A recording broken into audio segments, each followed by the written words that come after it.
His doctoral work is in development, looking at child, adolescent, and young adult development along with cultural and generational trends. Carlson recently completed an extensive study in generations. Marcus lives in Auburn with his wife, Jessica, and 2 children, Micah and Abby. He is an active member of our community, serving in a variety of organizations and capacities, and you can learn more about him at www. Is it just letters or does it? It's Red Dr. Orange.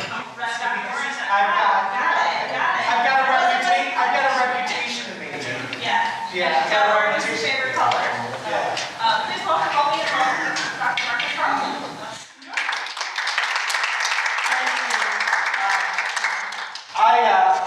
I'll tell you this about Jamie.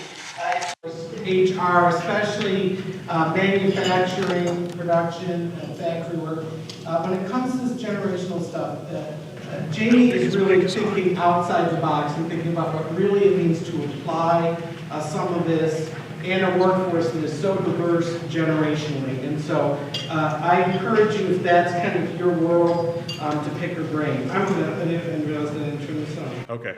I know. I remember eventually. You can just yell at me too. It's okay. So I'm going to get started. I've got a handful of caveats today. This is the first time I've done this exact presentation. As Jamie said, I've been kind of doing a deep dive into this. I did a little generational work in my doctorate, and just the emergence of a greater need of this. I've kind of been doing some extensive reading and researching. I finished up this presentation last week in Starbucks in Fort Wayne with a stack of books off the floor like this, and it's been really, really fascinating. There's been some great surprises, and so we'll see. Anytime I first do a presentation for the first time, there's kind of some kinks, and I had to replace my little clicker that's been part of my life for so long. So it's kind of a big deal. But couple caveats. One of the things I did when I did this deep dive was to really begin to ask who are actually the experts in this. There's a lot of people that talk about it, a lot of people that write about it. You can Google this and get 27 different answers to the same one question. And so there are 2 researchers. Howe is really the main researcher. His book, Generations, is this thick, and he goes back all the way to colonial times, talking about every generation from colonial times. And there's another guy named Strauss who writes with him and has done a lot of work on the millennial generation. There are a lot of theorists out there, and I've read all of them, from the ones that make it up as they go to the ones that seem to know what they're talking about. And a lot of times it's based on the field. When we talk about generational research, there are historians, there are social scientists, and then there are marketers, right? And remember, you kind of get to choose who you listen to. If you really want to understand generations, don't listen to the marketers, because remember, their only job is, how do I sell you something? They're not really kind of trying to create understanding. That's not their job. But those are the ones that get a lot of press. Those are the ones that come up first on Google, and it's kind of created some confusion. And a lot of our firms that do kind of data that have like big names like Gallup and stuff, again, those places are great for a lot of other things, but a lot of that research is like this, which way is kind of the wind blowing kind of thing. So when I did this, where I'm coming from is I want the academic folks. I want the folks that kind of do the historical stuff and the social science stuff. Like, what do we really see? What do we really see in culture? Understand that there's always exceptions, but not as often as you think. So I'll say stuff today and you'll be like, that's not me. And sometimes that's true. These are trends. These are pieces of the puzzle. We are all individuals. There are always exceptions, but not as often as we think. With the dates that I'm going to give you, usually if you're within 2 years, it can go either way. Beyond that, you're just telling yourself a story, basically. I tried myself. And really, understand that the purpose today, besides information, is really about understanding and partnership. So often when we have differences with each other, we're focused on conformity or assimilation. Here what I'm after is how do we, and this is what we're after in learning, how do we understand, how do we partner? That today is really an exercise in generational intelligence, that we want to give you the tools for added generational intelligence. We're going to continue to do some work with application because we won't get to a lot of that today, but you're also in your fields. You know how to apply things. And so a lot of the application is going to be up to you on this. So those are the disclaimers so I don't get myself in trouble, although I'm not optimistic about that. So let's talk about what's different and what's not. I was telling a group of people in my church today that, and we said this at the forum, that, forever, as long as any of us can remember and the people before us, adults have always said in some form or another, kids these days, right? And kids in some form or another have always said, you don't understand me. I have 2 children, both in this wonderful journey we call puberty, and I hear this with great frequency, particularly from my angsty son. He wants me to know that I have no clue who he really is, what he thinks, or anything, because I was never a kid. So that's just what happens every day. Something that's different is we have more generations coexisting than we ever have. And that's because the changes are shifting more rapidly. We are living longer. So it's a combination of those forces. And because of that, we can't do this stuff alone. So we just can't put our head in the sand and say, it's my way or the highway, or I'll just wait till this goes away, or I'll just wait till they grow up. This is here to stay. And it's not going to slow down. In a technology-rich age, in a globalized world, nothing is showing signs of slowing down except for maybe our bodies, right? Everything else is moving faster. There is, I think, a greater generational arrogance because of that. You see so many different generations. They're different than you. I think a lot of times in our culture in particular right now, in marketing, in government, in media, like we are selling a culture of fear. And so sometimes that fear extends here, and a lot of times for generational stuff, it kind of creates this seed of arrogance, which is really, really a dangerous deal. And we're like I said, we're just living longer. I want to start with this thought from those 2 researchers I talked about. Every generation includes all kinds of people, yet you and your peers share the same age location. That's what generational stuff is about, right? It's about an age location. Nobody's been able to change their age yet. That'd be a pretty cool trick. I just had a big birthday. I am in the mode where I'd like to change my age. And your generation's collective mindset cannot help but influence you, whether you like it or not. Whether you agree with it or spend a lifetime battling against it. That's the truth. Now, by the way, there will be a typo somewhere, even though I married an English teacher. That's also, especially the first time around. What I want to get out of the way, right of the way, are the dates. Because there's so much debate about it, and I'm just going to settle the debate. I had to settle it for myself. I was having an internal crisis about this.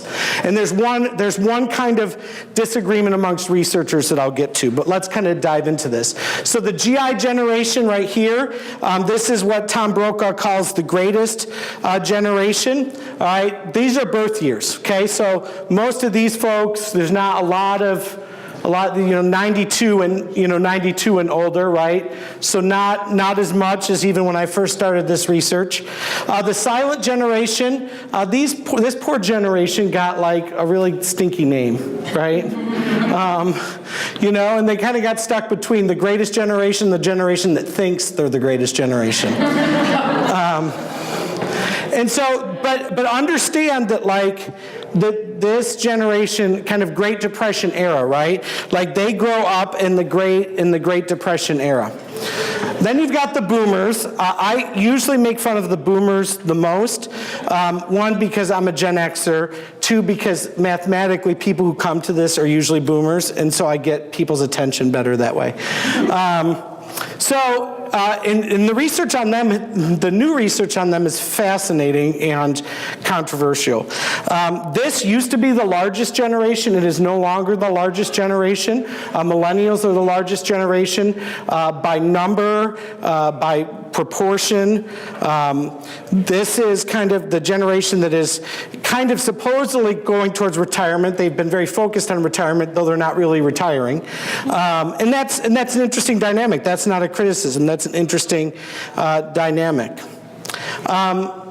And then we've got Generation X, sometimes called the me generation, so I fall in here. Now I want to talk about this 64 and 65 thing here. This is where there's some disagreement of where this ends and where this begins. Some would put this at 1960, and therefore this would be 1961. You do have these slides in case you're interested, but that is the only disagreement amongst researchers. I literally had a big chart, wrote all the researchers' names down and wrote their start and end dates because I wanted to understand where are we at. So the only disagreement amongst researchers is this might be a 0, that might be a 1. Most do not put it there based on what I have learned. I don't take that perspective personally, but I'm going to just be totally transparent. This Generation X is the me generation. They were the first generation to be ruined by the self-esteem movement. And I'll get to that in a minute. Well, not in a minute, maybe several. The next generation, the millennial generation, this is the biggest generation, the most misunderstood generation. This is the generation that is the most researched and written about. Everybody in the world is trying to figure out millennials, especially boomers. And the dynamic that's fascinating is that the workforce is primarily millennial and the management force is primarily X and boomer. The higher you get, the more boomer and the less X. And that's part of the dynamic. Like the boomer generation, the millennial generation, like they just need to go to counseling together, right? Like it's not even oil and water. It's a gasoline tanker and a blowtorch, right? I mean, this is probably one of the greatest cultural challenges that we're facing. Now this new generation, Generation Z, they're getting some extra names. I don't like to call them Generation Z already because where do we go next, right? Generation AA, you think silence had a problem, right? Like you think silence had a problem. Boy, I don't know where we go. And plus that's my kids, I'm like, what do we do? Now understand that there's, one of the issues here is that the oldest of Zs are 13. There was a lot of confusion about, X's because there's kind of an overlap in technology, and the same kind of thing happened with millennials and Zs, and so people started dating this way too soon. But really, this is new. This is super, super new. And by the way, if you have questions, interrupt me. I have just enough ADD where that's like helpful, and I just keep going, and I don't want to miss anything. So don't hesitate. So those are the dates that I have 100% confidence in, with that one caveat. Okay. So I want to talk about the chart. You have this chart as a separate piece of paper so that you can see it better. I'm not going to dive into the chart as the chart, but I'm going to go through each of these pieces. What I did was, a lot of times we don't understand these shifts. So this is the generational shifts that I just talked about, and this is where we're going to start to see the overlap. Then there's a kind of a philosophical shift that I'll talk about, kind of modern, postmodern, in between. Then we talk about technological shifts, right? Are you analog? Are you a digital immigrant? Are you a digital native? Right? And again, all this stuff is birth years. Then there's some shifts in adolescence. How is adolescence and young adulthood approached? And so we'll talk about that. Then there's an identity task focus. So in adolescence, in particular, we have 3 tasks: identity, autonomy, and belonging. But what we've started to find is that certain generations have had one as a primary focus, that they all have these 3 things, but one's becoming a focus. And so this is a new area of research that particularly people who work a lot with teenagers are kind of diving into. And then a work ethic. We're going to talk about what is the general motivation for work. Because the assumption with these generations is that the way your generation's work ethic is right and everyone else's is wrong. That is kind of a big deal. And because we don't kind of see beyond ourselves in that. This is kind of my new toy, my new nerd toy, and we're going to kind of dive into this. But first, another thought. Generational awareness applies not only to where a cohort group finds itself today, but also to where it is expected to go tomorrow. That generational understanding is not just about the problem right in front of our face, but how do we figure out tomorrow? We can't just figure out how to function and get along today. How do we leverage? How do we partner? How do we utilize what's best about us, each generation, and minimize what's worse, the weaknesses, so that we can stay ahead of tomorrow? One of the reasons we're in this predicament is that we never stayed ahead. We were just in kind of crisis mode when it came to putting up with each other and to putting up with different generations. And that's part of the situation that got us into this problem. So I want to talk about philosophical shifts. So modern thinkers, this is how you think philosophically, and I'll explain this in a minute. Moderns, born 1901 to 1975. The in-betweeners are the kind of schizophrenic ones, born 76 to 80. And then postmoderns, 81 to today. I've talked about this in a lot of seminars. I think this is an important shift. And so I want to show you what this looks like in a chart. So in a modern mindset, you have a truth, a lens. Think of your glasses, contacts, magnifying glass, right? You have a lens. And your lens in a modern world is a specific truth. It might be the law, it might be a religious perspective, it might be what grandma taught you, right? But you have a truth. And that truth is your lens for how you understand feelings, relationships, and experiences. It's your lens. It's how you see the world, how you kind of interpret your feelings, your relationships, your experiences. In a postmodern mindset, it's the opposite. Your feelings, your relationships, and your experiences become the lens through which you understand truth. And this is really important to understand because these two philosophies are so different that there's a real battle there. The religious world, in particular, does not know what to do with this. This demonizes this, and this says this. You're being irrelevant. It's a really unique challenge. Now, if you look at all of history, going back to medieval times, to Renaissance, to Reformation, medieval age, all that stuff, they have different names, but if you look, we've just been cycling between these two mindsets for all of human history. I mean, we're not reinventing the wheel, we just got different names. And I think that's really, really important to understand. So like when I was a kid, and I'm on the line. When I was a kid, my mom, when it came to peer pressure, always used to say, if your friends jumped off a bridge, would you too, right? Maybe you've heard that. Nothing makes you sound older, right? I mean, this is what are you talking about, right? But as a guy on the line, I understood that was a very modern approach.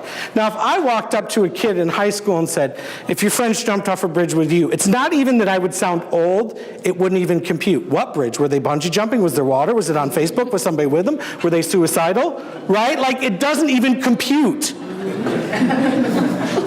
And this shift, that's what's happening with this shift. Our kind of the undergirding of our philosophy has shifted, and it's going to shift again. This used to shift every 500 years. I mean, now we're talking 50, and it's going to shift faster.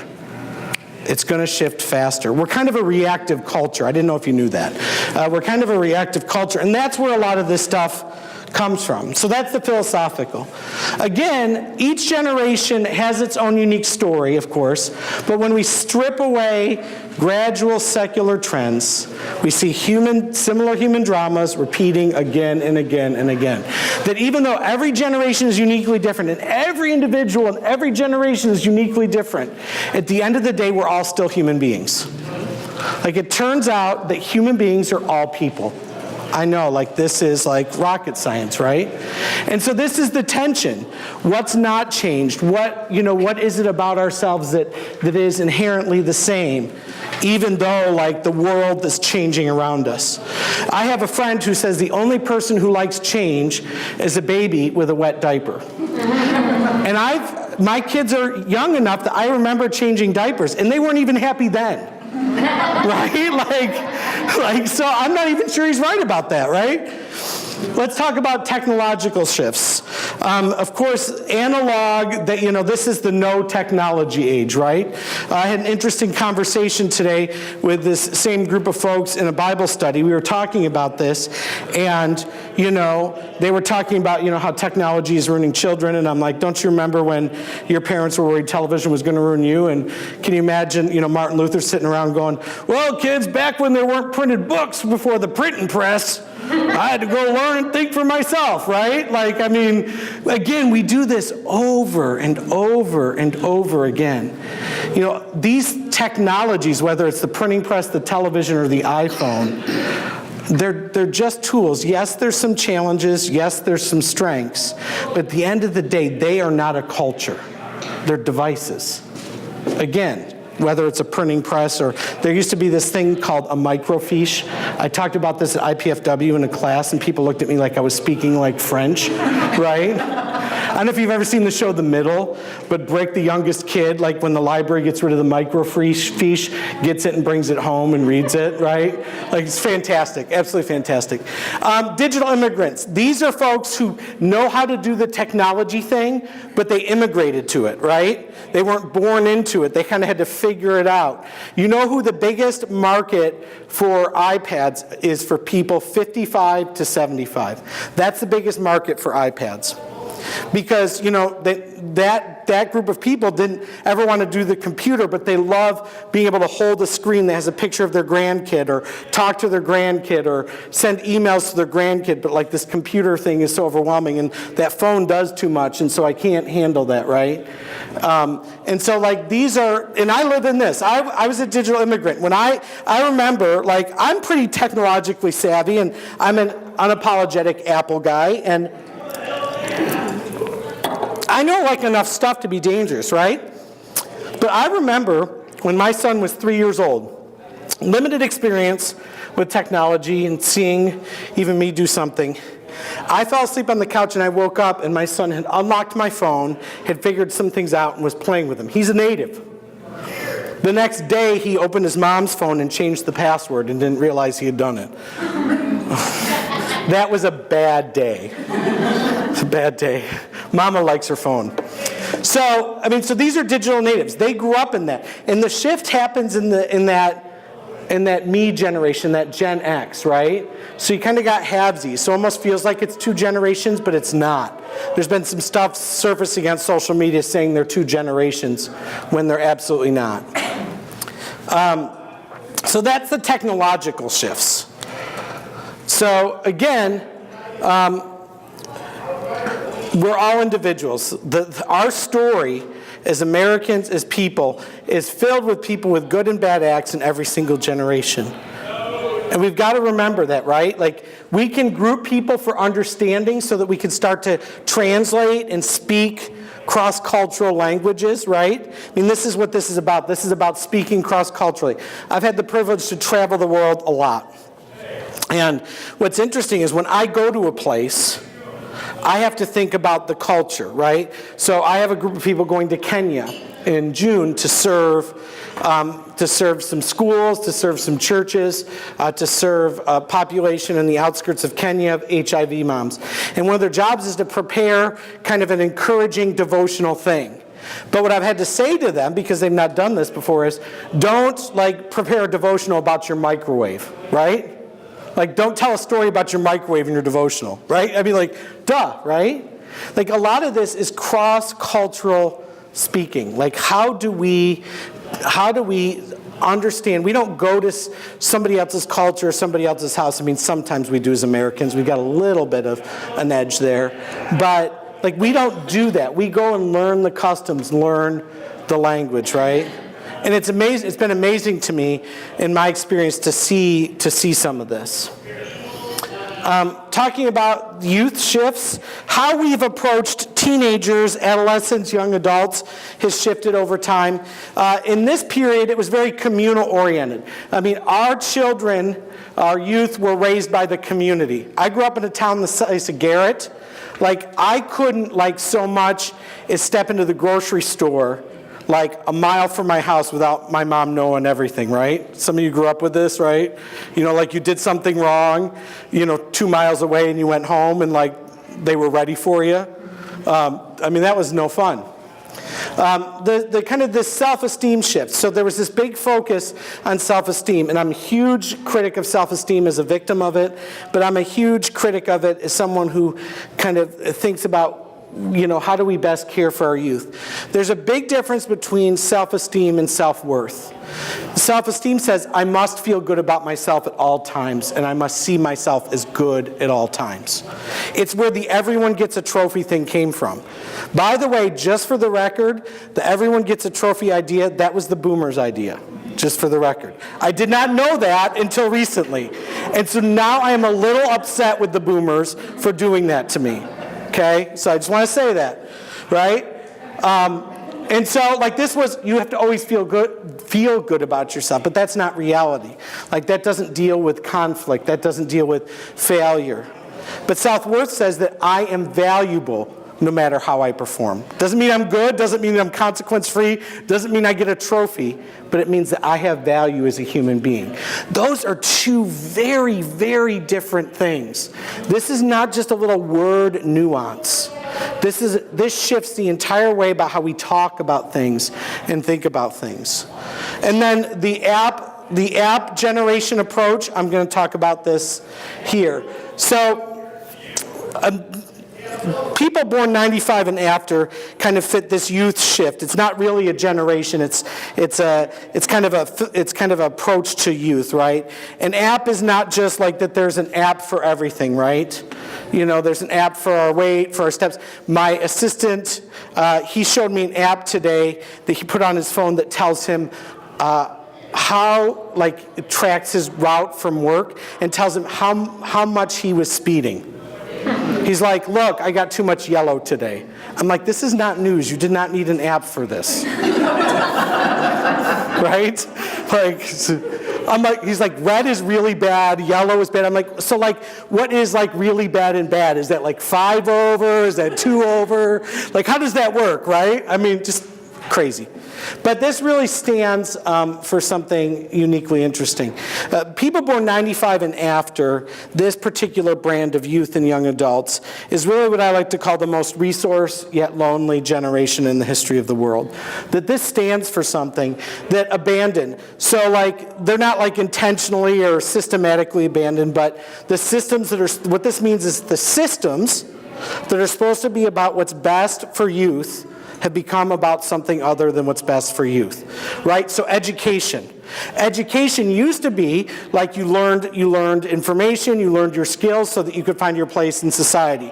Now it's about a bunch of government leaders who don't know anything about education, forcing tests on systems so that we compare ourselves to China, which is like apples to oranges because they don't educate all their kids, right? And now it's the factory model gone wrong. Okay? Sports, right? Sports used to be about getting activity, learning teamwork, learning a skill. Now it's about club teams and going to Paris and private coaches so you can be the 0.001% of kids that get a full tuition scholarship because your parents bought you a $50,000 truck. Right? So this is the abandonment, okay? If you've ever seen the show Dance Moms, I dare you to watch it for 10 minutes and not consume alcohol. Okay? That's the challenge of the day. That's the challenge of the day, right? Like, that this thing that used to be this cool thing about kids is like crazy psycho, right? Okay? Like, these things we've missed the mark. It's also the most privileged generation of the history of the world. I mean, they have the most resources. And I'm not just talking about phones or computers or money or stuff. I'm talking about access to information, right? So, like, access to information. So our kids were off for a teacher day, and they had what we call e-learning. And I had to run an errand. So we're in the car, and my daughter says to me, and I quote, "Dad, do we have internet in the car?" And I grew up on this thing called dial-up, AOL, you've got mail, right? And I'm like, no, I think that's stupid. We don't have internet in the car. And then I stopped, and I'm like, well, actually, technically we do. My phone can be a hotspot, and you can go do your homework in the car, and I'm like, what is happening here? Right? Like, literally, if my kids want to know something, they ask me first, they ask Alexa second, and they ask Siri third, and Google fourth. Right? Like, I had to go again to this building called the library and open this thing called a card catalog. Right? You know, Dewey Decimal was not my friend. Not my friend. Jerry. What was that movie again? Several of us missed it. The show.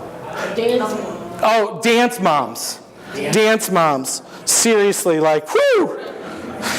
Yeah, I took my daughter out of dance because I couldn't find one that wasn't going to require later therapy. It's also the most pressured generation in the history of the world. Everything for our kids and young adults now is all about performance. All about performance. Forget character. How can you perform? You see, character is how you behave when no one's looking. And what we're doing instead of raising kids of character is we're raising performers. And that's a challenge. It's also the anxious 9/11 generation. Understand that this approach to youth starts in 1995. So those kids were 6 when September 11th happened. They grew up in a very different world. I was involved when I was in college with the shooting at Columbine. I have friends who were in the building as students and teachers. I lived in Colorado for 8 years. I spent some time at Columbine. Whole different dynamic in the world, right? When I was living in Colorado, there was a church shooting. I remember sitting down and talking to my friend who worked there, who was out in the hallway getting kids out of the way as bullets whizzed past him. It's a different world. We have people in this community who were in that theater in Aurora who have survived near-death injuries at that time. It's a whole different world. And every time you turn on the TV, whether it's a commercial for a soap, or it's the news, or it's a talking political head, it's fear, fear, fear, fear, fear. When you were saying that, I don't know if you watched the news, but No. Gambino's name is Donald Glover, but he has this video out called "This Is America." It's very controversial. And it was talking about the Charleston massacre when the young man killed all the black people, and then I think the first part of the video had like a guy who looked like Trayvon Martin's father. Very like riveting video. I don't know if you've ever seen it. No, I'll go check it out. When you were saying that, it kind of is pinpointing what you're talking about. I gave up the news for Lent 3 years ago, and I never went back. So I only turn on the news on election night, and only with alcohol in hand, and I turn on when the tornado siren goes off. Otherwise, I do my first source research, because people talk, and I'm like, okay, what's that? I'm going to go do my original research. Because what was that she said? It's called "This Is America." You can find This Is America. Yeah, you can find it on YouTube. But yeah, it's Everything's on YouTube. If you need to know how to change your oil, go to YouTube. I mean, you're set. Yeah, This Is America. I mean, So I've kind of avoided that because, you know, when I was a kid, 90% of what was on the news was true, and 10% of it was commentary, and that's kind of reversed. And I don't care which one you watch; they're all nuts. So this is a huge shift. This is an anxious generation. This is an entirely different dynamic. And there's another piece of this abandonment. 54% of kids that are born to moms 30 and under are born into a single parent situation. So having two parents in the picture is no longer the statistical norm. Okay? That's huge. That's not a moral, political, or religious commentary. That's math. Okay? That's a big, big, big shift. If we went around the room and I said, give me somebody in their 20s, and I had them talk about the number of adults they had in their life. Then I said, give me somebody in their 30s, and I had them talk about the number of adults in their life. Each 10 years, that would go up and up and up. There are less and less adults in kids' lives now than ever, at a time where they're needed more than ever. That is a perfect storm for the trouble that we're seeing. The perfect storm. Makes me crazy because I like kids. All right, let's talk about the identity task focus. Again, identity, autonomy, belonging. This is still new research, so we don't know Here, this seems to go by generation, so we don't know with the GI generation. With the silent generation, it's autonomy, like that you and your choices matter. Okay, we haven't figured out the boomers; they haven't told us yet. Identity. For my generation, it was identity. Who am I? So when I was in the adolescent and young adult age, it was all about who in the world am I? I had to do those other things, but this was the focus. For the millennials and the Zers, it's all about belonging. Where do I fit? Where is my place? Okay, and again, this applies to people between roughly 11 and 30. They're kind of going through this journey of individuation. It's not everybody that was born that year. It's when they're 11 through 30 that this is kind of the case, if that makes sense. So that's the shift we're still learning about. Yes? So you're, right now they're, up to the age 30, they're wondering where their place is. But do you think when they get older, then that shifts into something different? Yes, because once you've hit adulthood, you're not focusing on these at all. This is just during that what we call the adolescent journey, which is 11 to 30 roughly. So it's only in this 11 to 30 age you're doing it. This will shift up in 30 years. Yeah, we think that what I think is going to happen is I think the Zers are going to come out with something else when they're really teenagers. Remember, the oldest Zer is 13, so we'd only have 2 years to study them. I mean, this is all hindsight, unless you're in it. So I can talk really well about this because I was in it between 11 and 30.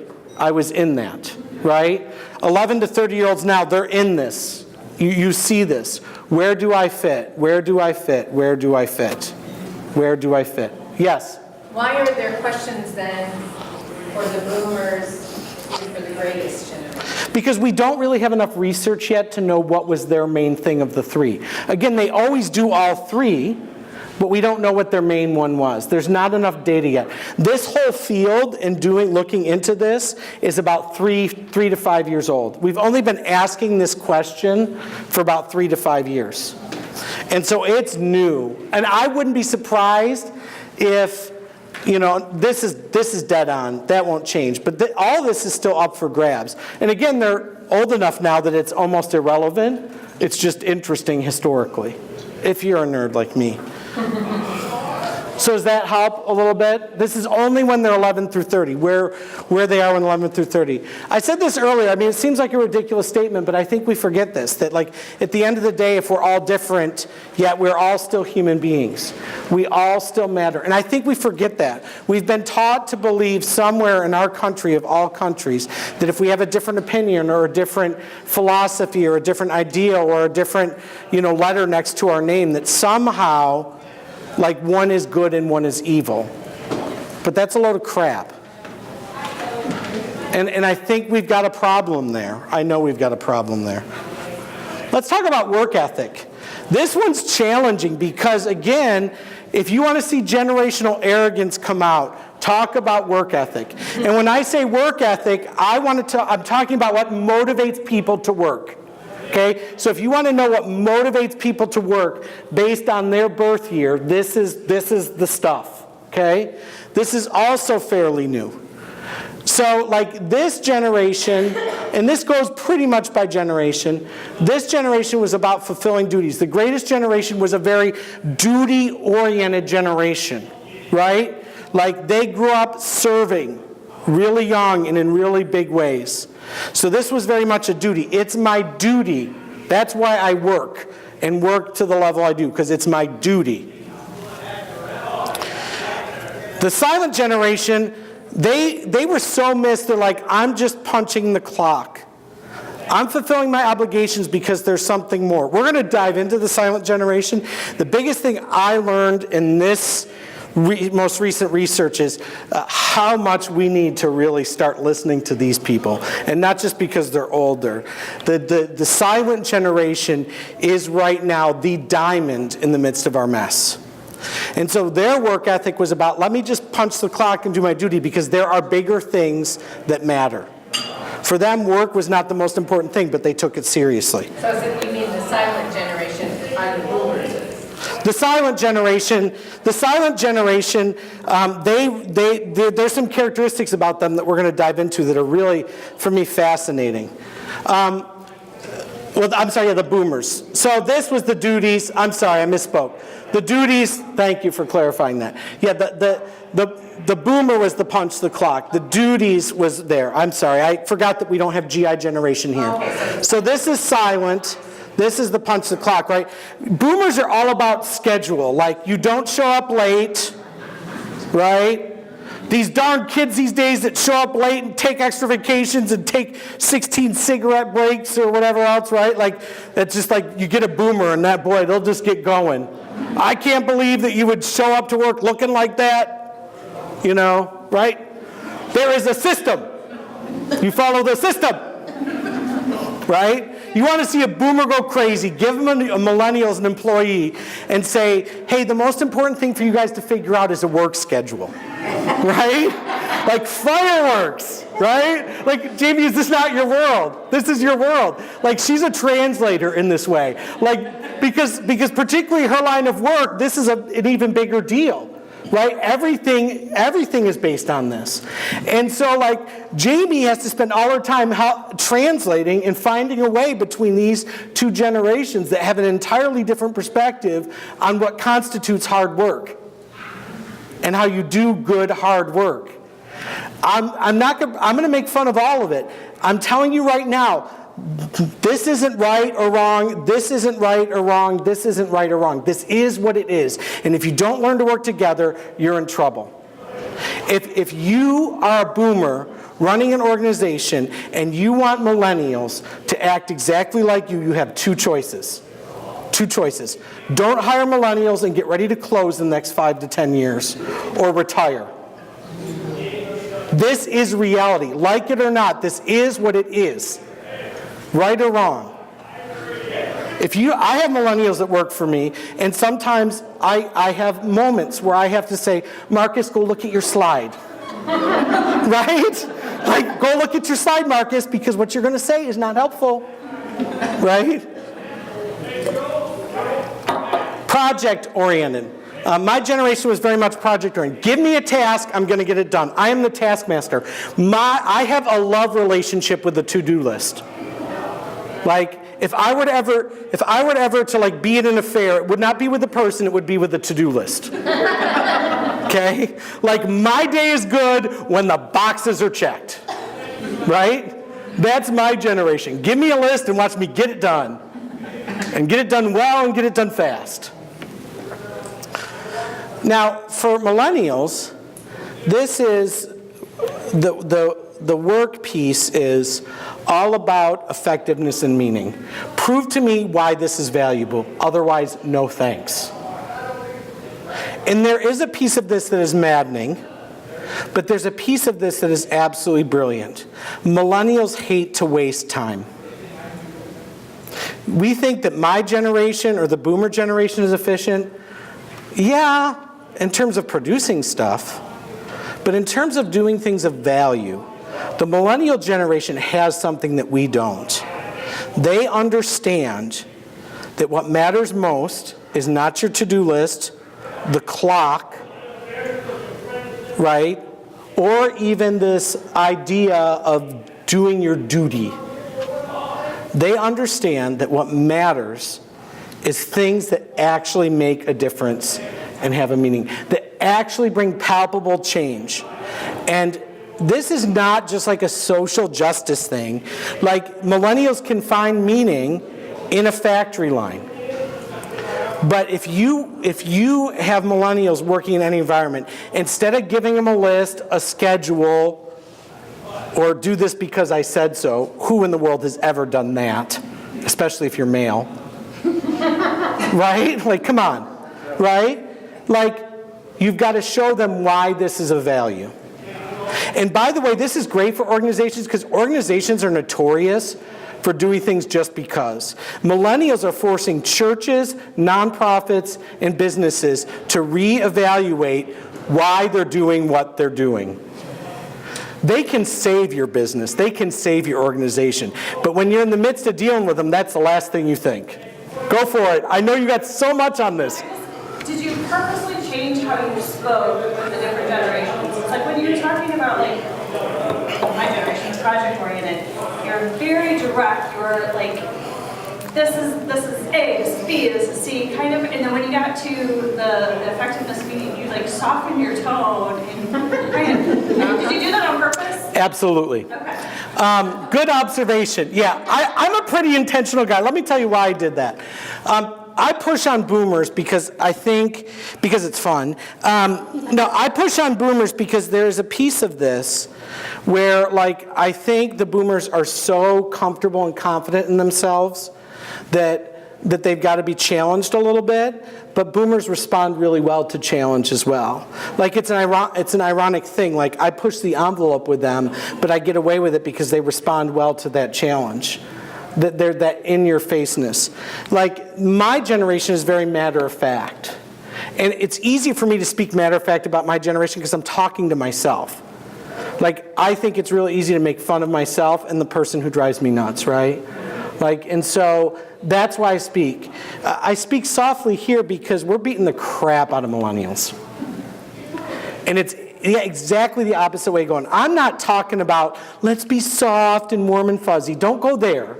Like, that's not what I'm doing, okay? It's not that. I think we have come on so strong because we're so scared and we don't understand that we're missing the boat. The millennial generation, like their style or not, and I've got mixed feelings myself, is the generation with the most potential since this country was founded. Like it or not. I'm just telling you.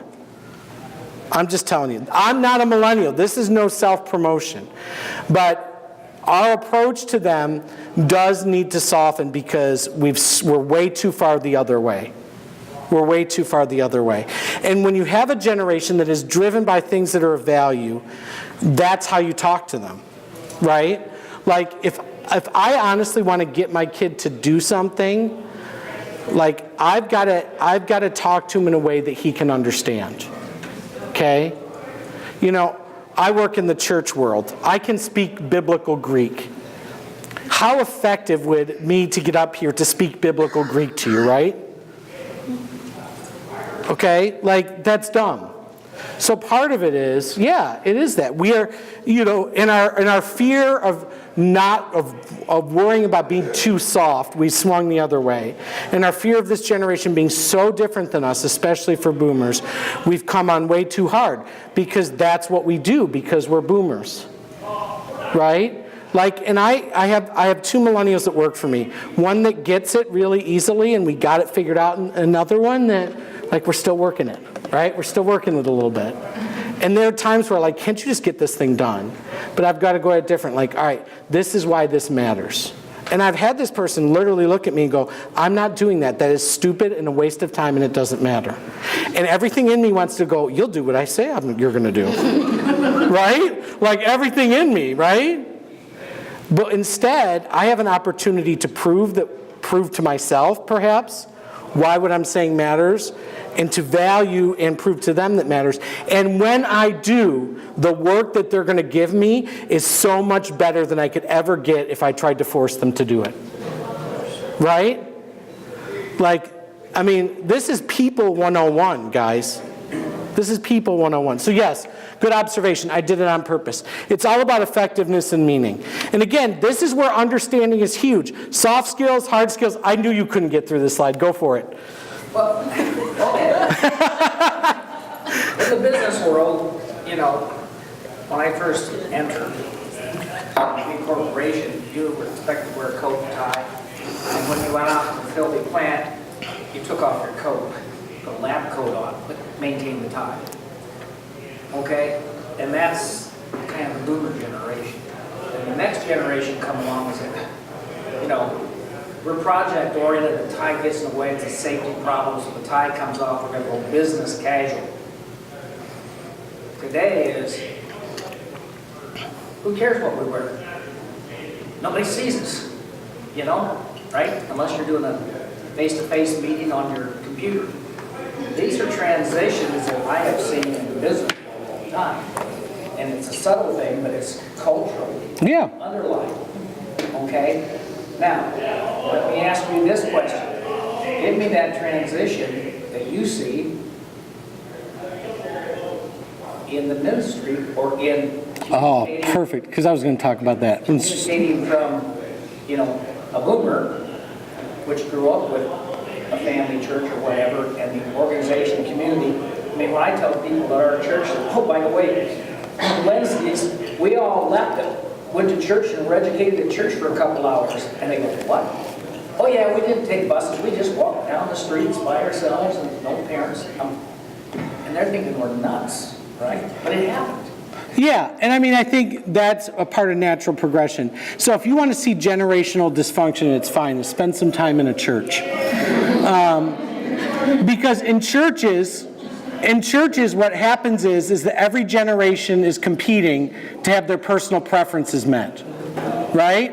Like, you want to see generational fireworks in a traditional church, do something like put a screen up, right? Been there, done that, right? Start coloring my hair a little extra after that fun, okay? You know, but here's the thing. I still have not met a boomer who loves ties. I just if I could sleep in my tie, I would, right? Okay? By the way, I do my best, my finest, most thoughtful work in my pajama pants. I'm just telling you right now, that's just me, okay? My pajama pants are my sweet spot. My reward at the end of the day is not a snack, it's not my border collie, it's my pajama pants. I'm just saying, okay? Now, here's the deal, here's the deal with this. And this is how I translate in that world.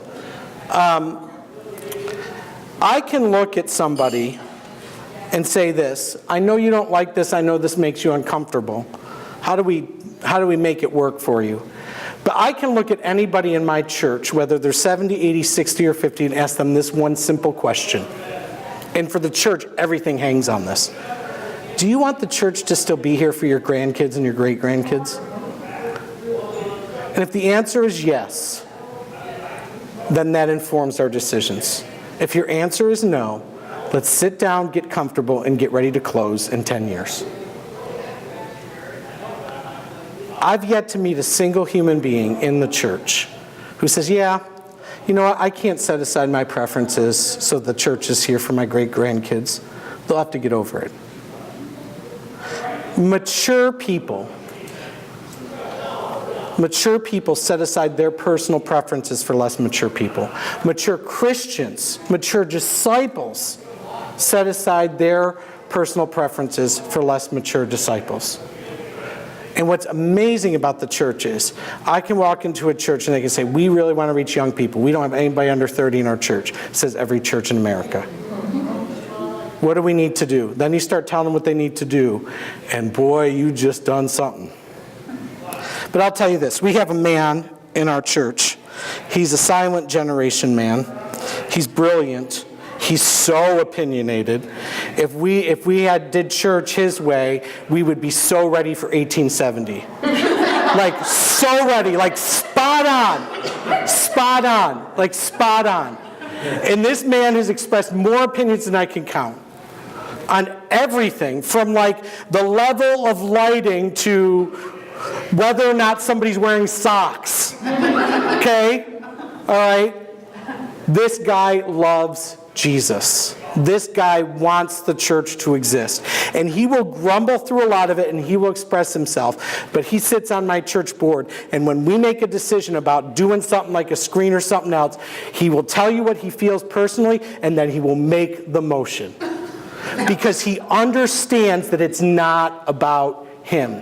And I don't care whether you're a church or a business or anything else. If you want to still be here, if you want to be effective, if you want to utilize and reach and value people, it cannot be about you.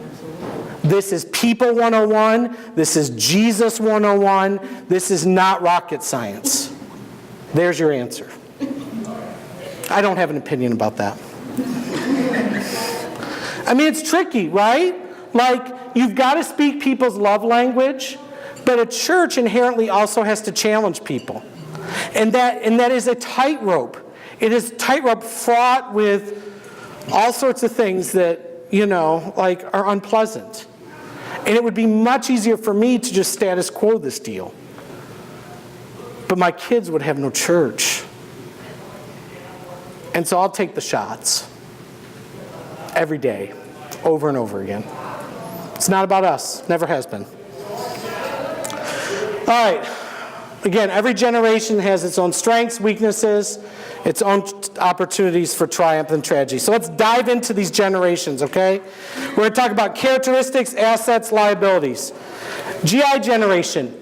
Characteristics, unstoppable energy, okay? Like some of these folks, even in their 90s, I'm like, if I have half that energy when I'm in my 60s, I'm rolling, right? Sociologically, they're a very healthy generation. This was a great time in America. Read Tom Brokaw's book, The Greatest Generation. A great, great, great, great read. It's brilliant. In fact, a lot of his writing's brilliant. I've kind of got like a news anchor crush on him, I'll confess to you. They were all about cleaning up societal decay. Like even the concept of cleaning up decay came from this generation. So there's their characteristics. These, some of these can be good or bad, right? They're just characteristics. Events and people. The pinnacle GI is Ronald Reagan, right? Even Democrats liked him, right? Okay, like back when we could work together. Remember those days? Like he's the pinnacle GI. When I say pinnacle GI, he's the one, like if you said, describe to me the GI generation in one person, it's Reagan, okay? Some of the famous GIs, Ann Landers, Walt Disney. This generation, again, they were the World War generation. The stakes were very different for them than they are now. Again, a lot of these folks are older, this is like 90s, 100, assets, very generous, very high achieving and energetic. This generation proportionally has the most Nobel Prizes. Interestingly enough. Very, very thoughtful, very communal. They care deeply about the society and the world. Very, very, very, very communal. Fascinating to me. The Nobel Prize thing was fascinating. All the way up to, and the book was written too soon to have this, but all the way up through the 2000 election, the GI generation had like a significant influence, but they were almost they were very unpredictable in whether they would predict the election, where when we come to the silent generation, we'll see something different. Liabilities, like high rates of depression, undervalued. This kind of starts carrying in the depression. It carries more in the silent. This is more profound in the silent, but it starts at the end of here. They're dying out, right? For all the energy that they had to produce, they've not really been able to reap a lot of the rewards, which is kind of depressing. GI, silent. Earliest marrying and childbearing generation ever. Modest but ridiculed. We named them the silents, for crying out loud. Right? Very communal yet humble, where the GIs love to talk about their passion for the communities. The silent just does it. Still. They're sacrificial servants without expectations. After the silence, boomers, X and Ys, they're all about, I'll serve, but I better, and it's different things that they want, but they want to see something tangible. Silence didn't care. I'm going to serve because I'm going to serve. I have this one silent that I get to deal with all the time, and he's the smartest, most thoughtful, it's just incredible. Events and people, the pinnacle silent is Martin Luther King Jr. You got Sandra Day O'Connor, Woody Allen. This is the Depression generation, right? Here's the interesting thing, and we actually see this pretty profoundly in this community. The silents really, because they were in the Depression, they lived, they valued stuff differently, they kept stuff. So if you have a silent parent or grandparent and you had to clean out their house, you found canned peaches from 1972, right? This isn't like the silence invented hoarding. Like they did. They really did. Assets, wisdom in spades, and it's not just because of their age. Wisdom in spades. Unbelievable. And when I dove into this even more, it was more profound than I thought. There's a surge in helping profession, nurses, police officers, doctors, very civil rights oriented, deep value for people. Up until 2000, every election in the U.S., since we've kept track of this, and since the silence won, every presidential election in the U.S., whoever won the silence won the election. All the way up to 2000. We don't have the data after, in this particular text did not. Assets, limited power. They don't live their name, but they don't listen. They don't get listened to. Again, hoarders, canned food. Here's what's interesting. The other side of that is, this is why you have this is why you have silent people who did blue-collar jobs, farmers, factory workers, passing on and having these massive estates that have nothing to do with their means, right? Like I see this in the church world. I'm like, wait a minute, this guy was a farmer, and this is the estate? Holy macaroni, right? It's because of kind of this mindset. They can get stuck in the tradition. They can cling too much to the past. That's the only thing they have, they feel like. And they've never taken their rightful place. They've never taken... You think we give millennials a hard time. Like, we have undervalued these people for their entire lives. Like, this has challenged me to a whole new level. Now, this is what I believe. Boomers and millennials could solve their issues with each other if they got in a room with a silent, shut their mouths, and just listened. The pure wisdom of these silents in terms of generational translation blows my mind. I watched this unfold in a group 2 weeks ago. There was kind of some millennial boomer love going on. And the silent spoke up and offered his perspective. And I looked and I said, spoken like a true silent. And I said, but did you guys listen to him? He understood both of you. It wasn't about him. And he just built you a bridge. Like, these silents are something. They're something. And boy, they can drive me nuts because in the church world, they love to pick the littlest things. But when it comes to the stuff that matters, if they know why, they're on board. They're taking the hill first. I don't know what I would do without them. Big deal, big deal. I got a little passion there. Boomer generation, moralistic, very corporate and driven. Okay, I don't know if you knew that. I'm glad you're sitting down, right? Like, very, very driven. Consumerism and affluence. There's this rugged kind of hyper-individualism. And again, these things could be good or bad, right? There were lots of these babies because of the silence and quickly, right? That's why they called the boomers. It was this boom of kids from the silence. So that's where the name comes from. Lots of them. There's a lot of them. This is why we have the tension with Social Security, right? It's not just the government, because the government can't manage money to save its life. There's a lot of them. Even the system, even if they had done it perfectly, it was going to be a challenge because there's this explosion here, right? Now, before I go to the next slide, I'm going to offer a caution. The next slide is the events and the people. And when I put some of these names up here, there may be a reaction. Don't shoot the messenger. When we think about the pinnacle boomer has been was identified about 20 years ago. And it is the only generation where all the researchers agree who the pinnacle boomer is. But this pinnacle boomer perhaps causes reactions. Don't shoot the messenger.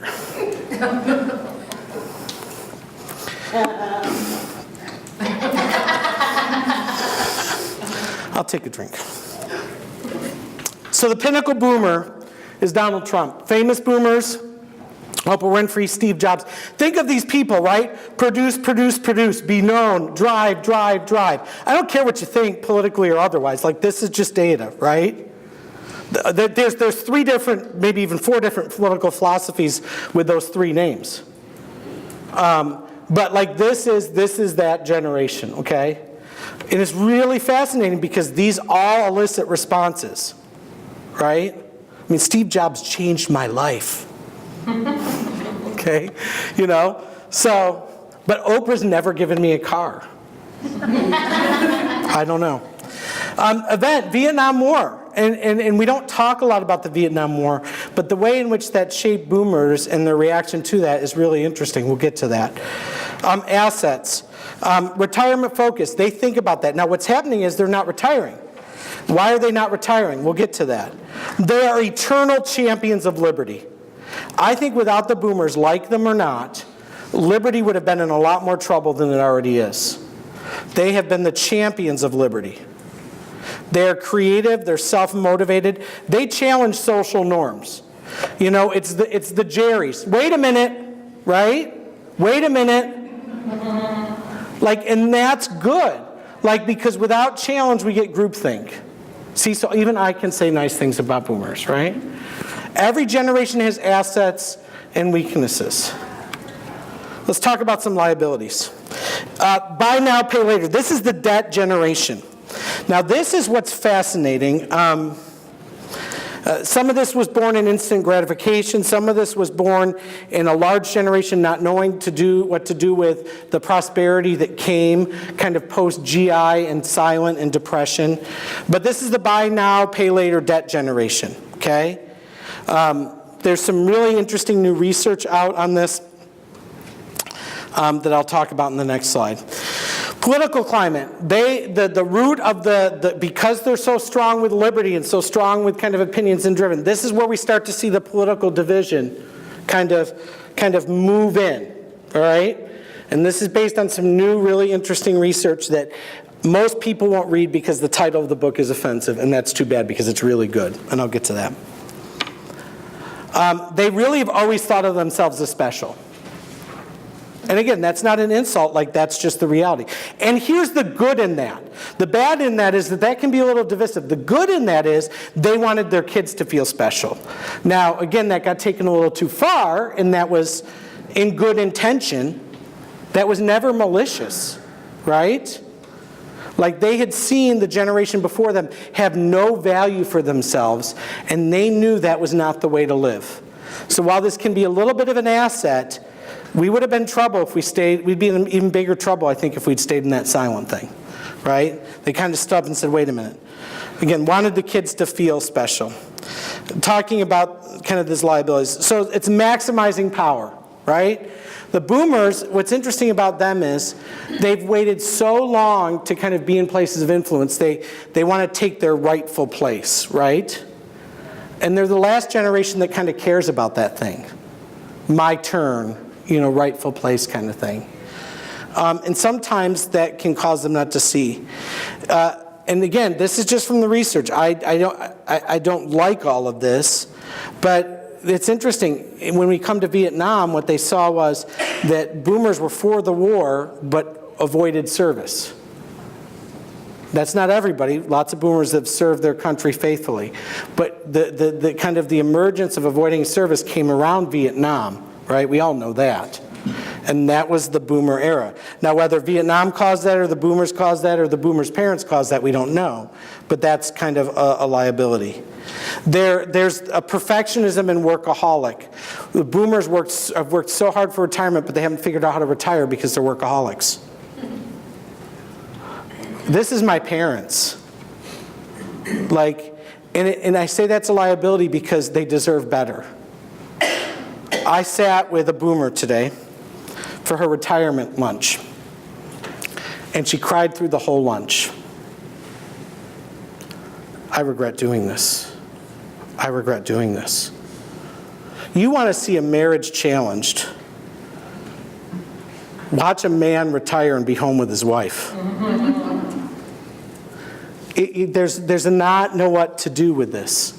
right? What do we do with this? What do we do with this? There's a real challenge there. Okay, so here's the theory. And again, don't shoot the messenger. So there was a new book written called The Sociopath Generation. Okay? And it was written to be about boomers. The title is offensive. The guy's got a little bit of a chip on his shoulder, but not as much as you'd think. And here's what's interesting. I read this book on a plane a couple months ago, and as I was reading it, I was reading it with skepticism, because that's how I do, but again, that little bit of sarcasm, right? And he lays out this argument that's absolutely fascinating, and some of it is good and some of it's bad. The argument about economics, the argument about the political climate was spot on. The data was so good. I'm like, how did this guy think of this? How did this guy pick this out? In terms of debt and buy now, pay later, and in terms of kind of political warring, that it was a battle. But he took another thing, he did another argument about, moral values that was totally garbage. He took an argument about science that was one of those things where it's I don't know, this is a chicken and an egg thing.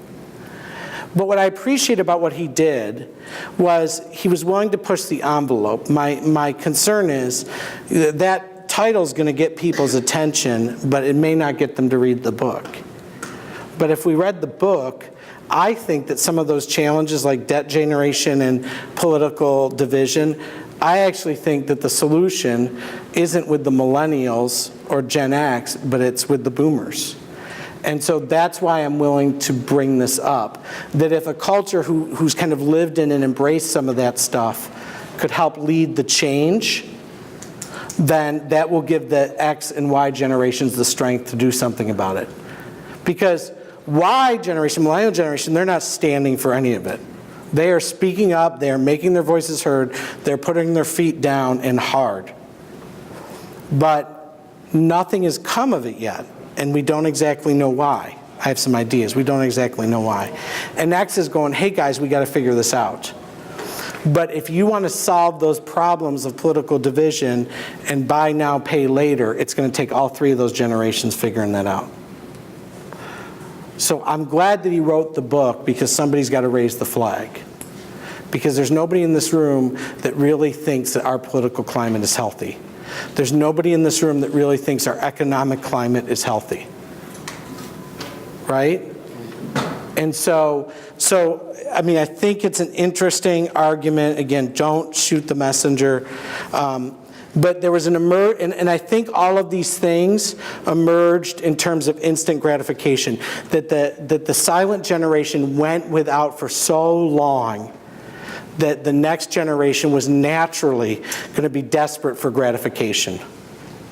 Right? They saw their parents have nothing, do nothing for themselves.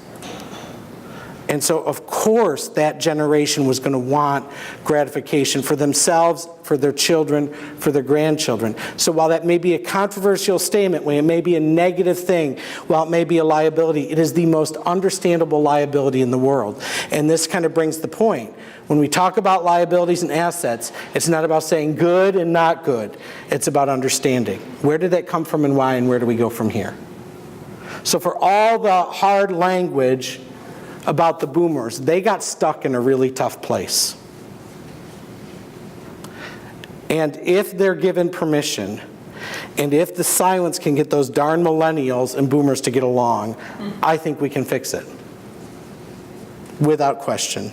But I'm a guy who's just riddled with hope. We need generational intelligence, and we need it now. X, risk takers and visionaries.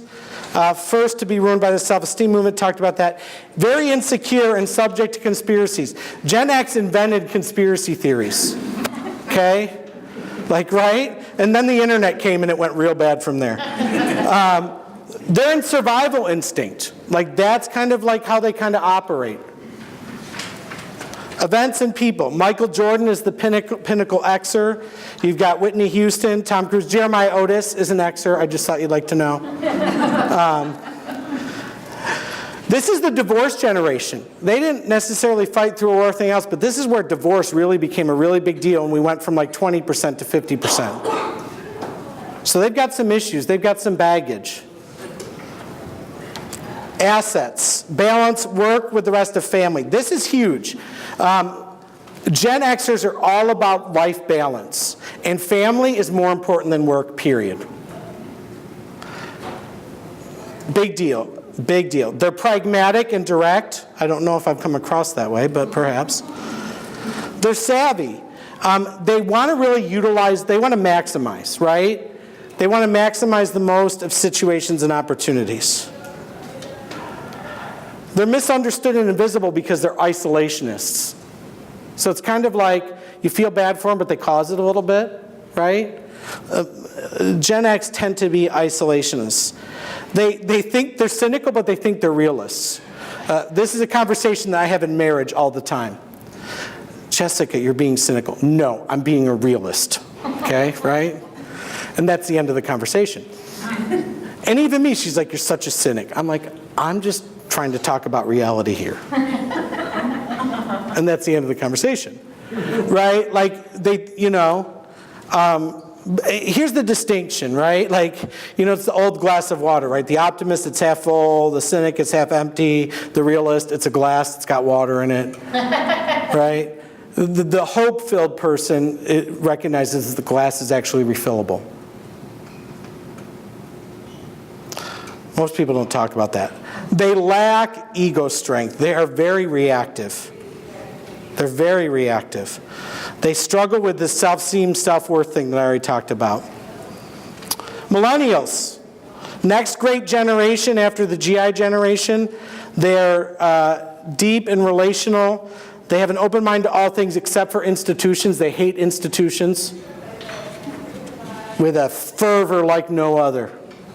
They're spiritual but not religious. Church has not figured out what to do with that, and I love it because they're right. This generation believes they can make a difference. And by the way, they can. Like, I wish I had the potential of half the millennials I know. Just saying. Events and people. Tara Lipinski is actually the pinnacle millennial. Most millennials don't know who she is. Their big event is September 11th. There's no event that's immediately impacted the soil of this country like September 11th since Pearl Harbor, right? Like, let's just name it. And I think we underestimate how that might influence a generation. If I asked you right now where you were when you found out about the September 11th terrorist attacks, you could tell me. I could tell you. And it was a few years ago. So that's a big deal. The fear of and the distrust of institutions and the no patience for things of value are shaped a lot by September 11th. Wait a minute, you mean I could just get on a plane and die in my own country? I could just go to work and have my building melted? That's a big deal. Wait, I'm 3 and I have to take my shoes off to get through security to get on an airplane? I mean, that's changed now, but I'm just saying. That's a different ballgame, guys. And they were young. They were young, so they didn't know how to process that. And we did a terrible job of helping them. Partially because we didn't know how to process it. I don't think we still know how to process it. Assets. Believe it or not, they're cooperative team players. They collaborate better than anybody. Once they trust you, they'll collaborate to death. They're like a fully charged rocket, right? Just watch out.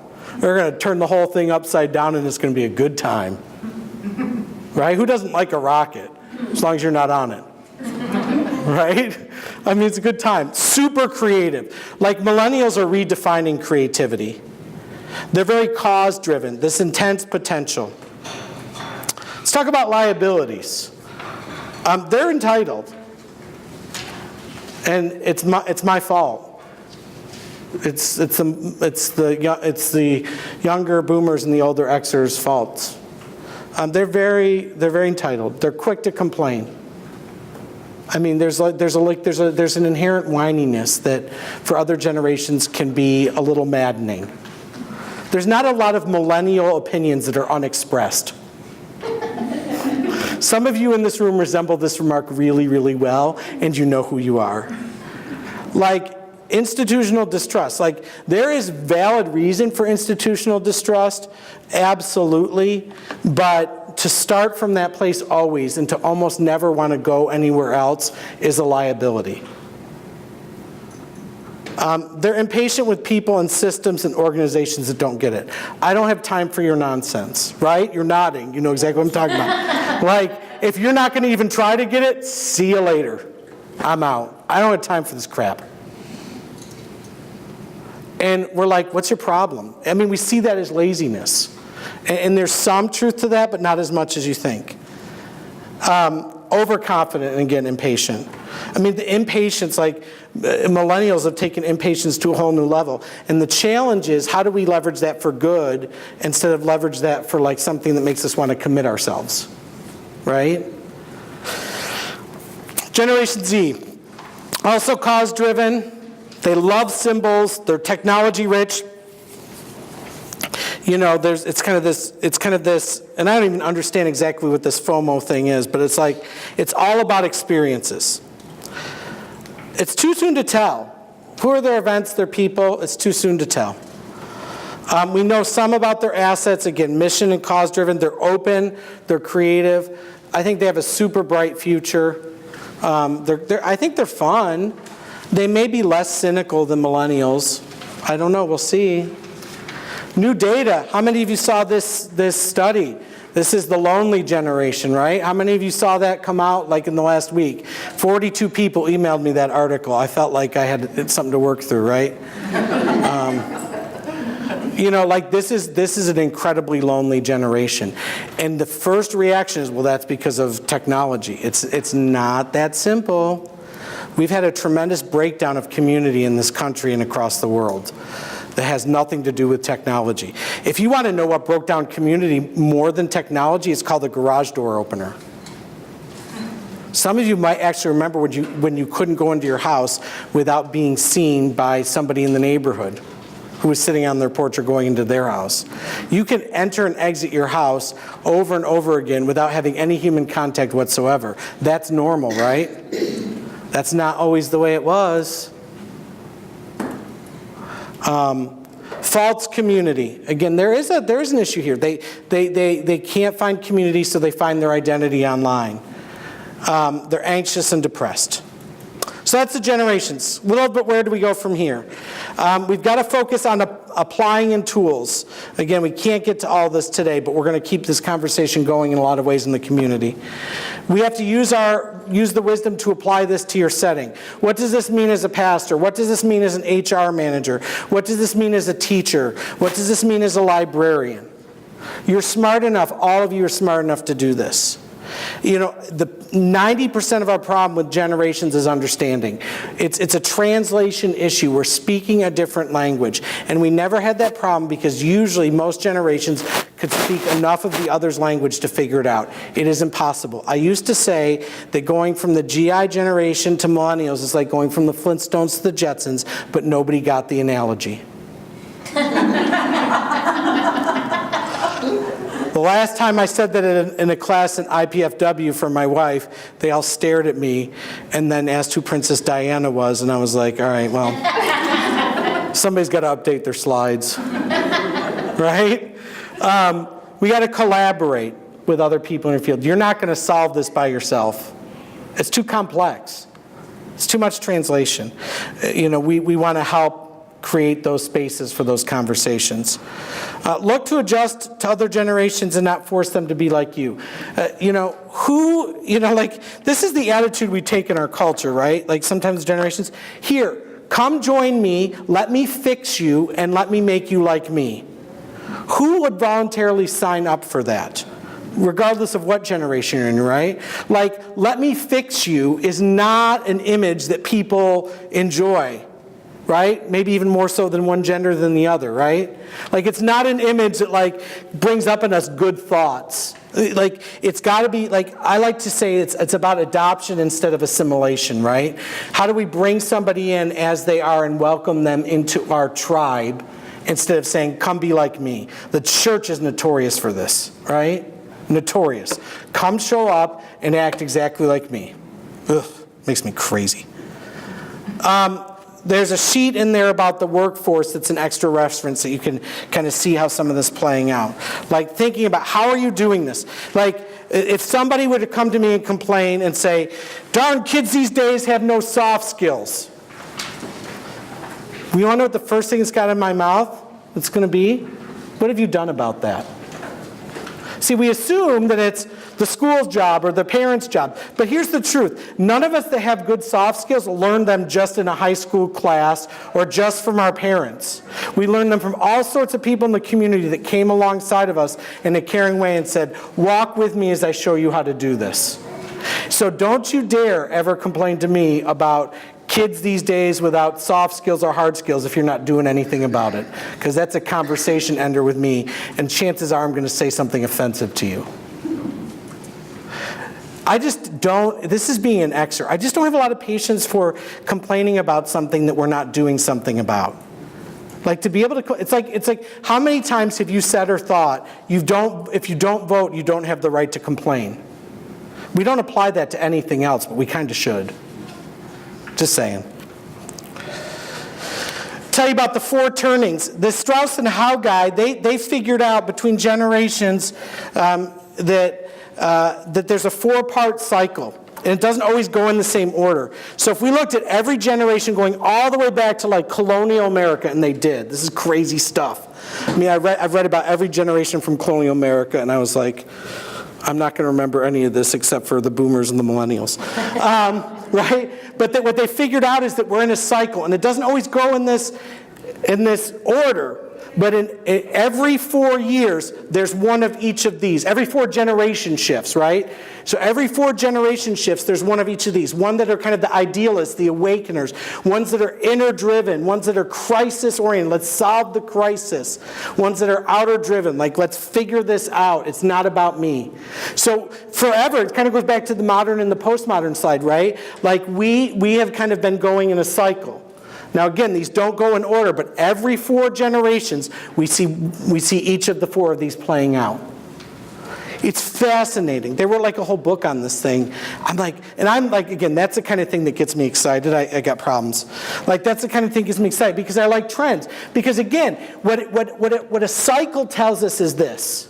Yes, things are different, but guess what? Nothing has changed. And that's the truth of generations. That's the truth of adolescent development. That's the truth of most everything in the world right now. A whole lot has changed, and yet nothing has changed. And that's hard, right? Like pick one, right? Like I just want to say, keep changing or keep staying the same. Like this kind of both thing, not for me. Let's talk about the generations. GIs, idealists, silents were adaptives. Boomers are idealists again. So what's happening is that the break of the 4, I think, is right here, if I remember correctly. Generations are reactives. I talked about that, right? Millennials are civics, right? So boomers are going, why are you guys protesting all the time? Right? You know? And then, but because they're idealists. Like, seriously, get over it, right? And millennials are like, no, like this is what we do, right? This is like, we've got to be heard for the love of God. You're not listening, so we're going to make you listen, right? And by the way, you don't get to tell me if I can protest or not. Is that not the millennial, right? Like, Like this is a dynamic, yeah. So in that book, did you notice any correlation that reactive then produces a civic child or doesn't? No, it's really fascinating. And what happens too, and like I wasn't even able to grasp this fully because it's like super heady, but like a generation may be civics, but they still, as they go different ages, like from childhood to adolescence to young adulthood to older adulthood, they will cycle in those age groups through these as well. So there's cycles within the cycles. Like it's maddening. It's too much. Like it was too much for me, like to be able to kind of constantly talk about it and grasp it. The reason I bring it up, well, first off, this is the first time I've done this presentation, so why not? But like, the other reason I bring it up is I think it's just important to point out that there's cycles. Like, I'm not ready to grab a hold of this. Like, because even for my tiny little brain, even with like a little fancy degree, this is like deep stuff. Like, I don't know like how they could remember to write this stuff down, because it's fascinating. But again, it goes to show everything changes and there's nothing new under the sun. Right? So that's why I bring it up. But even, like, I'm a Generation X, I'm a reactive, but in a certain age group, I may have been an idealist, and then I would maybe move to, so like even though I'm a reactive primarily, throughout my lifetime, I will, in different lifespans, express all 4 of those things. It's weird. But boy, the data, like the evidence, is indisputable. It's indisputable. They wrote a book called Generations, and then they wrote a book called 4 Turnings. Fascinating stuff. Speaking of resources. So this is kind of like this Generations book, really good, a little heady. You might want to read like the first part and the third part, so you don't have to understand colonial generations, just saying. Religious, if you look at this from religious, the New Copernicans and Generational IQ, great for people that deal with religious stuff. This New Copernicans book, even if you're not a religious person, is just such an easy, brilliant read. The GI Generation, Greatest Generation, Tom Brokaw. The Silence, the Poor Generation, there's no books on them. They didn't even get a book. I couldn't for my life find any academic books on the Silence. The only generation not to get a book. Is that not sad? Like, I know, like, it's just sad. Boomer Generation, again, it's a tough name, and he's not right about everything, but even if you're a boomer, it's worth reading. It's fascinating, absolutely fascinating. Generation X, the ambitious generation. I had to read this in college, and it made me so angry. When you read something and it really ticks you off, and it happens to be about you, that should be a clue. Says my wife all the time.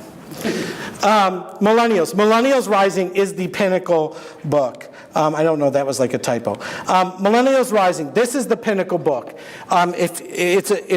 It's readable at every level. It's got enough rigor to be used at undergraduate and graduate level. Like, if you want to understand millennials in a way that you can, and it was written really early in millennials.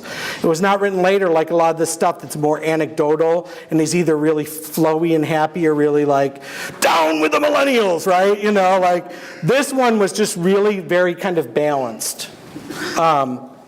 And so the only problem with the millennial one is that it doesn't have some current names and events because it was written early on. But that one's fascinating. Not enough, too early to tell no matter what any author tells you. Tim Elmore gets really excited, especially with like kids and adolescents and young adults. And so like he's one that like kind of jumps the curve on this, and he has figured out a couple things, but I think like that really it's just too soon to tell. Like you can't figure a whole generation based on just 13 years of data. Especially in the world we live now. You might have been able to back when the Silence, but not now. Thank you for coming. We'll do a quick drawing, and we have, I'll let you draw. And she's saying that I had a Myrtle in red. Her name was Renee. She was my neighbor. And I would always go over to her house. She was an incredible disciplinarian. She loved me deeply. She mostly punished me by putting clothesline hangers on my ears. So I hate clothesline hangers. And when I was 4 and 5 and 6, I loved being with her so much. The first thing that I did when I woke up at 5 in the morning, yes, 5 in the morning, is in my underwear, I would run over so I could have peanut butter and jelly toast for breakfast with her. And I wouldn't be who I was without the opportunity to do that. So this stuff matters. And I probably could have used 3 more of her. I mean, maybe Jerry would probably say I could have used 5 more of her, but you know. All right. Who do we have? Rita Simmons. Rita! We encourage you to become part of our continual learning team. You have that opportunity on your form to check if you want it. If you didn't do that and you want to, Judy, myself, or Jamie, we would love to have you become part of that. Many of you are. But thank you. Thank you for being here. Feel free to hang around and collaborate with each other. Otherwise, we hope to see you as we plan for the future. Thank you for coming. I will send you a link to the video. And you can show that to somebody else if you like. But I really. Or not.